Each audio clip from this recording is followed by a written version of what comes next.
l'avion est monté en altitude et qu'ils nous ont demandé de détacher les ceintures, à ce moment-là, il y avait la femme, l'hôtesse, qui passait avec son chariot et qui proposait de boire et de manger.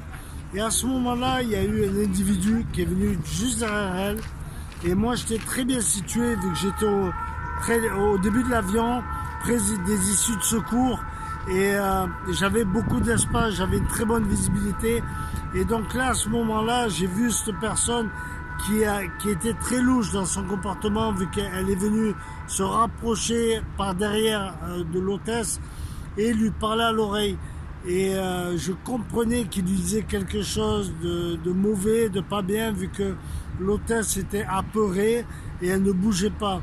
Aussitôt, je me lève, je vais les rattraper devant devant le poste de commande et je vais dans les toilettes.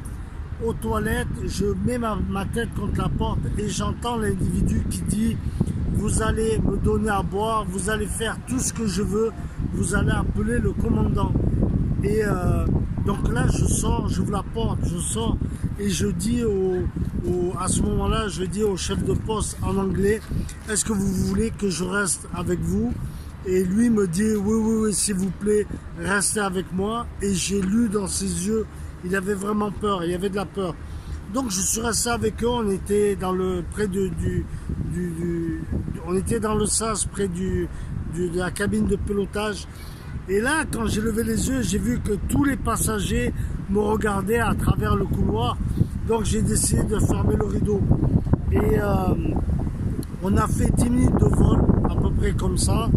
Et l'individu, je lui dis, mais pourquoi tu vas voir le commandant? Il me dit, toi, je te parle pas, j'ai pas un problème avec toi, c'est avec eux. Mais je lui dis, je suis dans l'avion, maintenant tu as un problème aussi avec moi, tu dois me dire. Et là, il a rien dit, il s'est tu. Et il a dit, si vous voulez m'amener de force m'asseoir, attrapez-moi. Et il s'est jeté par terre, il a fait le mort. Donc on est resté comme ça, j'ai pas bougé. Et le chef le chef de cabine partait et venait téléphoner au commandant. Il parlait en allemand, je comprenais pas ce qui se passait. Jusqu'à un moment, il m'a fait signe avec les yeux, suivez-moi, on va vers la queue de l'appareil. Et là, on a traversé tout l'avion. L'individu était en train de dormir, ou faisait semblant de dormir. Et nous sommes partis rejoindre les hôtesses. Sur la route, il a appelé 2 personnes qui voyaient costaud aussi. Il leur a dit, levez-vous, suivez-nous. Donc on s'est tous retrouvés en queue de l'avion. Et là, les hôtesses et le chef de cabine nous dit, bon voilà, le commandant, dès qu'on a l'ordre du commandant, il faut que vous le tenez, vous le maîtrisez, et on va lui mettre les menottes. La police est au courant à Roissy-Charles de Gaulle, et ils l'attraperont et ils vont l'arrêter. Donc à ce moment-là, la chef des hôtesses me dit, voilà, vous allez le tenir comme ça, il faut lui mettre la main comme ça. Je dis, non, attendez, on va faire autrement. Je vais le maîtriser et vous allez lui mettre les menottes. On est trop nombreux et on va se gêner. Donc on s'est retrouvés, le chef de cabine, moi-même et les 2 individus. Dans les 2 individus, il y avait un Allemand et il y avait un Français qui était de la police, qui avait sorti sa carte, mais qui se demandait ce qui se passait. Mais il a écouté tout ce qu'on disait et nous voilà tous partis en direction du commandant, quand d'un coup cette personne s'est levée et voulait regagner le milieu de l'appareil.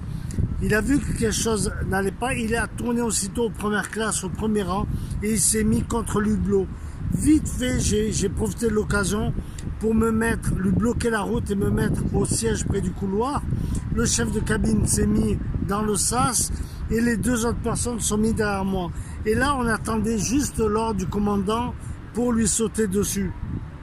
Et c'est là que j'ai compris réellement quel était le problème, parce que à un moment, il s'est levé, il a dit, bon, puisque le commandant ne veut pas venir, je vais aller le voir, et s'il n'est pas content, je prends les commandes et moi j'irai à Munich.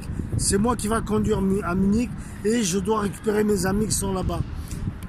Là, j'ai compris que ce mec était malade, il avait un problème, il y avait beaucoup d'incohérences dans son discours et il n'était pas sous, malgré qu'il avait bu, c'était de la folie pure et dure. Donc à ce moment-là, je décide de lui sauter dessus, je vais lui sauter dessus, je vais le contenir, je vais lui serrer les bras et on se retrouve dans le sas. Simplement, on est nombreux, on est les 4, on se gêne, je n'arrive pas à le mettre au sol, on se gêne, donc le combat dure quelques secondes et là je décide donc de le lever et de me jeter comme le catch en arrière. Et là on va se retrouver au sol où tout le monde va intervenir. On va intervenir et on va lui mettre en fin de compte des serflex, des joints en plastique, il n'y avait pas de menottes. On l'a serré les pieds, les mains, on l'a maintenu au sol. Mais il a réussi à se débattre, il a eu les mains qui sont sortis et il a voulu taper. Et là, à ce moment, j'étais en face et je lui ai dit, franchement, fais-moi ce plaisir, tape-moi et je t'arrache la mâchoire. Là, il a eu vraiment peur, il a arrêté, il s'est laissé. Donc voilà, pendant pendant l'incident, le problème et ce qui me hantait, c'est que les gens ne comprenaient pas ce qu'il y avait. Moi, je parlais doucement avec ce mec-là pour pas pleurer les gens, et je parlais doucement avec le chef de cabine, et souvent je tirais les rideaux pour pas que les gens voient ce qui se passe. J'avais peur qu'il y ait un amalgame qui pensait à un acte terroriste et que j'étais complice. Donc à ce moment-là, quand la police l'a pris, la police m'a demandé d'aller chercher mes documents, mes pièces d'identité pour aller témoigner avec le chef de poste et le commandant. Et là, en passant par chaque rangée, les passagers me disaient danke, thank you, tout le monde me remercie. Et je voulais partager ce moment avec vous, peuple marocain. Et c'est une fierté pour nous de montrer une bonne image des Marocains. Merci beaucoup, je veux dire au revoir et Inch'Allah, à très bientôt.